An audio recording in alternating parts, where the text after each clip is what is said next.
Welcome to InfoHub. In our headlines, Prime Minister says opposition has demeaned GECOM chair selection process. More than 50 persons trained for oil spill emergencies by ExxonMobil. And BK Group joining government to host a hurricane relief concert. Stay tuned for the details of these and more.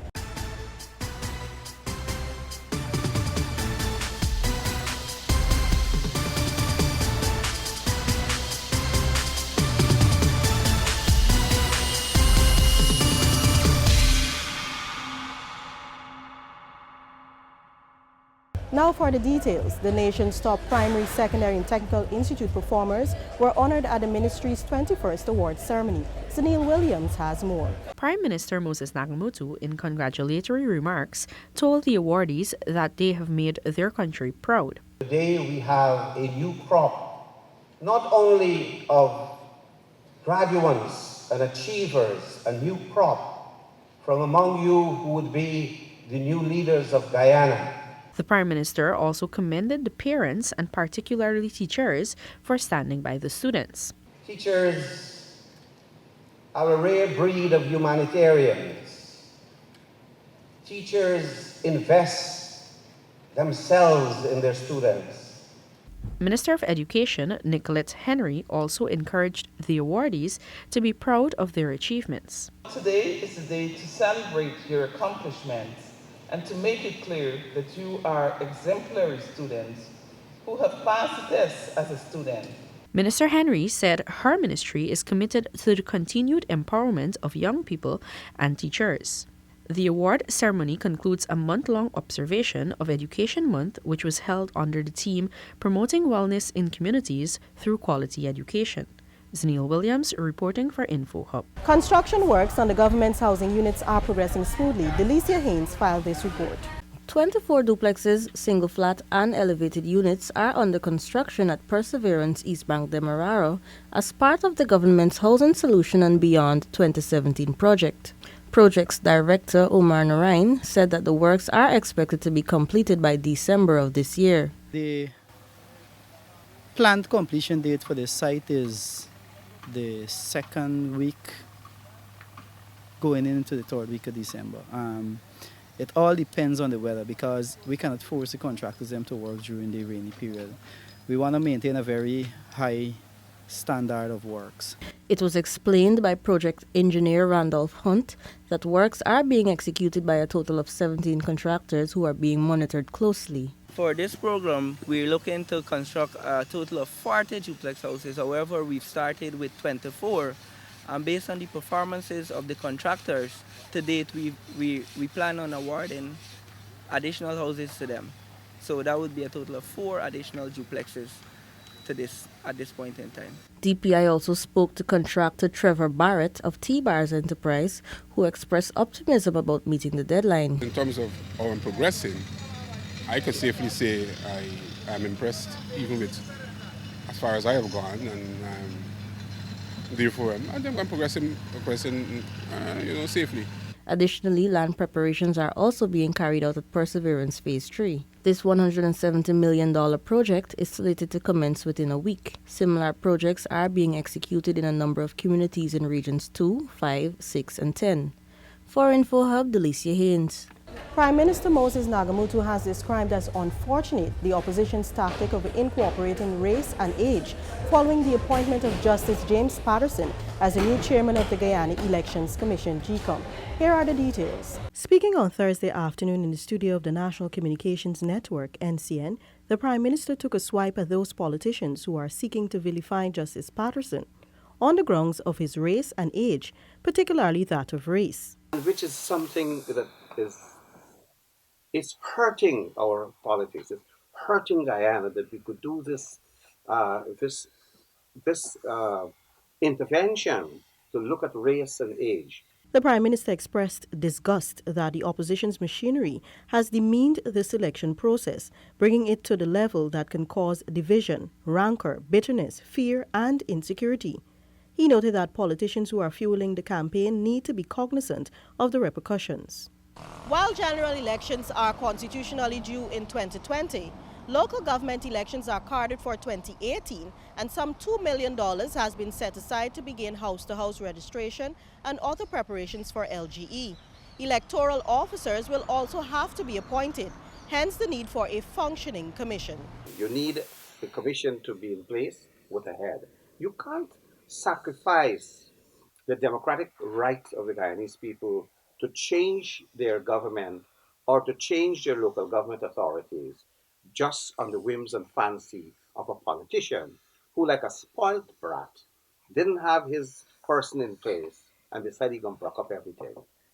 He's going to lick up and block up. That's what you have. The Prime Minister believes that the opposition does not have the interest of the Guyanese people at heart. Rather, the end game is to have someone placed at the helm of GCOM to ensure that opposition leader Bar Jagdeo secures a third term as president. More than 50 persons benefited from oil spill preparedness training facilitated by ExxonMobil. Here is Paul McAdam. Exxon's country manager Rod Henson says this is the second training conducted for the year. This course was facilitated by the University of Spill Management. This is one of ongoing efforts that ExxonMobil is doing, capacity building efforts and partnership efforts with the various stakeholder groups. Representatives from the Ministry of Natural Resources, GGMC, EPA and coastal RDCs are among the participants in the 3-day course, which includes theoretical and practical training. Participants were able to learn about dispersants and the various tools used in the event of an oil spill. The program was conducted in partnership with the Civil Defense Commission, and Director General Colonel Chabilal Ramsroop described it as an integral part to the development of a national oil spill response plan. We're not just talking about booms and other types of equipment. People must get their hands on, they must see what is it and understand how to operate it. Some of the participants spoke about how the training will help in their line of work. We're preparing for the sector, so we have a lot of policies and systems that we're putting in place. So it gives us an idea of how things are done in the international scene. It was a fantastic training. It educated me how to go back into my community with the other councillors and to brief them as to how, if there's an oil spill, how we could be able to prevent damages in various communities. Paul McAdam for InfoHub. Attorney General and Minister of Legal Affairs Basil Williams is urging prominent attorney-at-law Christopher Ram to rethink his stance to abandon his post on government's negotiating team for the establishment of a law school in Guyana. Here's more. Something that is in the national interest, in the interest of, and he is also at the faculty at the University of Guyana, law faculty. So I would suggest to him that he shouldn't leave the negotiations and abandon the negotiations. It's not about the AG or it's about the law students. Attorney General and Minister of Legal Affairs Basil Williams during a television program on Thursday.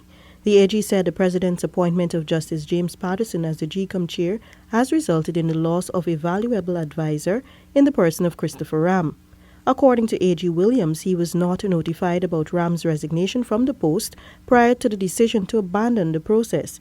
He said Guyanese law students, who are required to pay some $3 million Guyana dollars annually, are experiencing difficulty in Trinidad, hence the importance of the establishment of the local law school.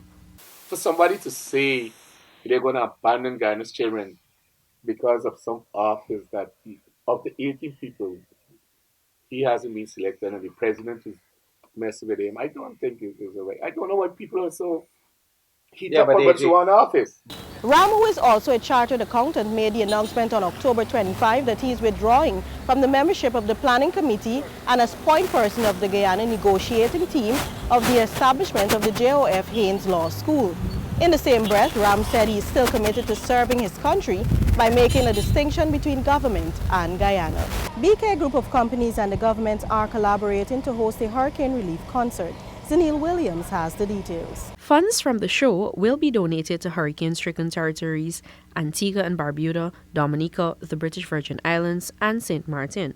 Minister of State Joseph Harmon commended the private sector on what he described as its tremendous drive and contribution since the Category 5 storm hit the islands in early September. It is our commitment to regional integration, our commitment to CARICOM.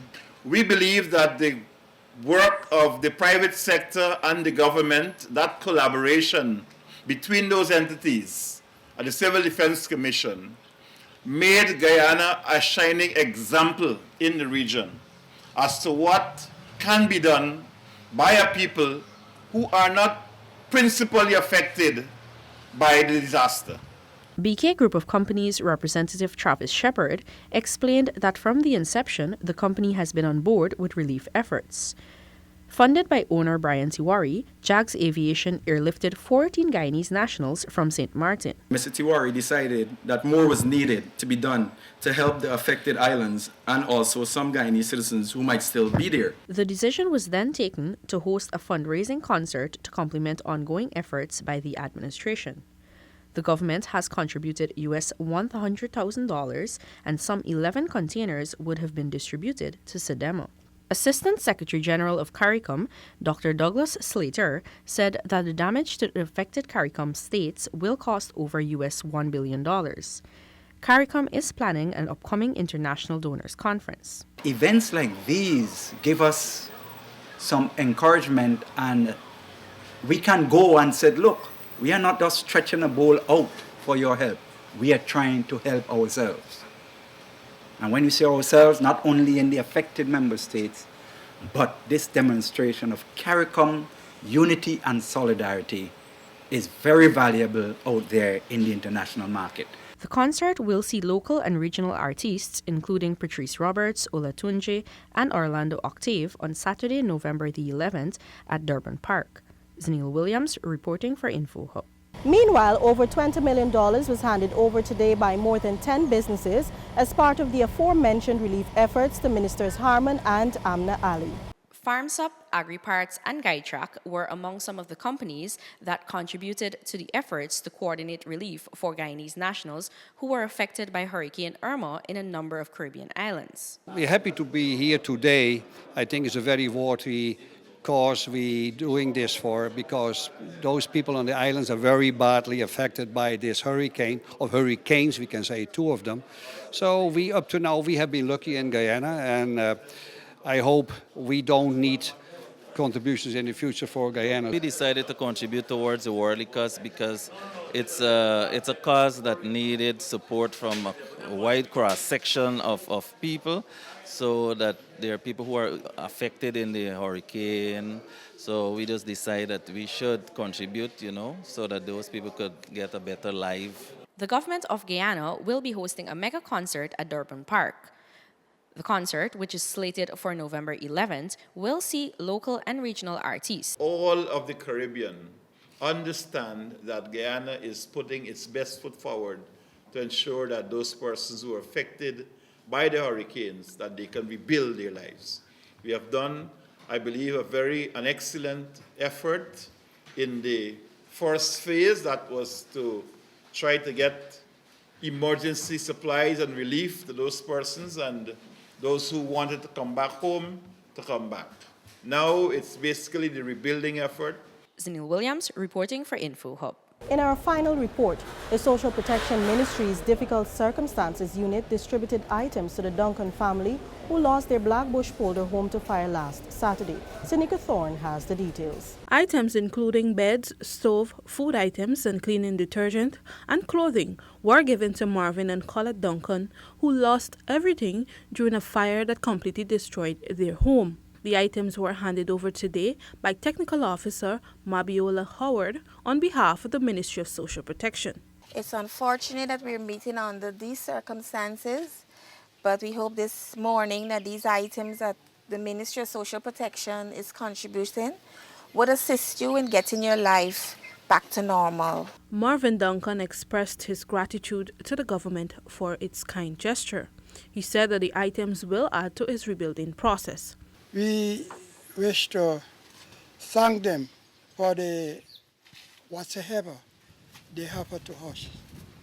I know it's a great help to us because we left with the clothes that we get on. No other clothes. But some friends give us 1-2 things. So once again, I must thank the ministry. The ministry will also be providing zinc sheets to the family. The Region 6 Regional Administration will also be assisting with other materials to commence reconstruction of the house. The house should be completed in time for the Christmas holiday.